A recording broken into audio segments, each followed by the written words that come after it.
Hello and welcome to Afternoon Jams with Michael Vincent. Today I want to go over a new pedal that I recently picked up, the Electro-Harmonix Mel9. And that's basically a synthesizer type pedal that has 9 different instruments that it replicates.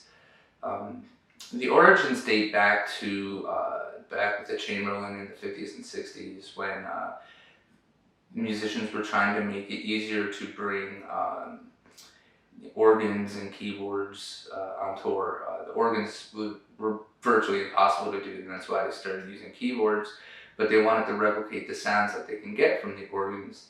And so the chamberlin kind of came about, and the Mellotron kind of came around shortly after that, from what I understand.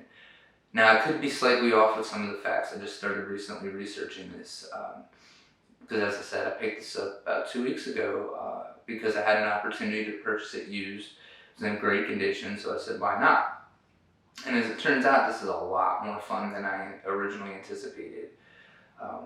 The goal of getting this was to add a new flavor and different kind of layers to my music, but also because of the other instruments, I wanted to get good at different approaches to phrasing, because that could definitely make music sound good or bad depending on how you approach it.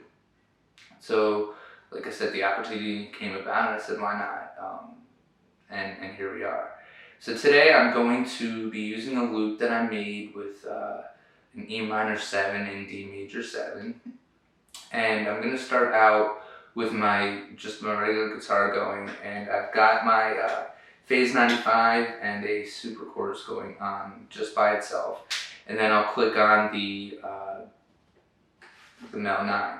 Now the Mel9, the 9 part has importance because there's 9 different settings that you can choose.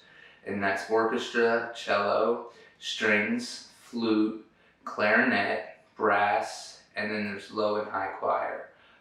I haven't familiarized myself with all of those yet. I've kind of just been floating between like the flute, clarinet, and the brass a lot. The cello sounds pretty good. I want to get a little better with that. But for today, I'm going to start out, like I said, just regular clean guitar, and then I'll turn it on, and it'll be on the flute setting, and I'll change between flute, clarinet, and brass as I go along, and we'll see how it sounds. So I hope you enjoy.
So as you can see, I have a lot of fun playing it, and it's something that I'm going to be, playing around with the settings and dial it in a little more. As of right now, I've really only kind of gotten into the sustain, but there's 4 actual settings that you could do on this pedal. There's sustain, attack, and then there's the, in case you're doing a 2 amp system, you can do a wet dry mix going out, so that you could either get exactly where you want with the mixture between the 2 signals. And there's actually 2 outputs, so you can go straight out with the clean guitar signal to 1 amp set, and then have the other follow through the rest of your chain, or vice versa, depending on how you want to do that. But there is options, there's quite a few of them, so it's going to take a little bit to dial in. But that's pretty much the case with any pedal, and you're kind of always looking for the right sound, and it's going to vary from song to song. So until next episode, I hope you enjoyed this, and for more information, visit my website, michaelvincent.rocks, or subscribe to my YouTube channel. Thank you and have a wonderful day.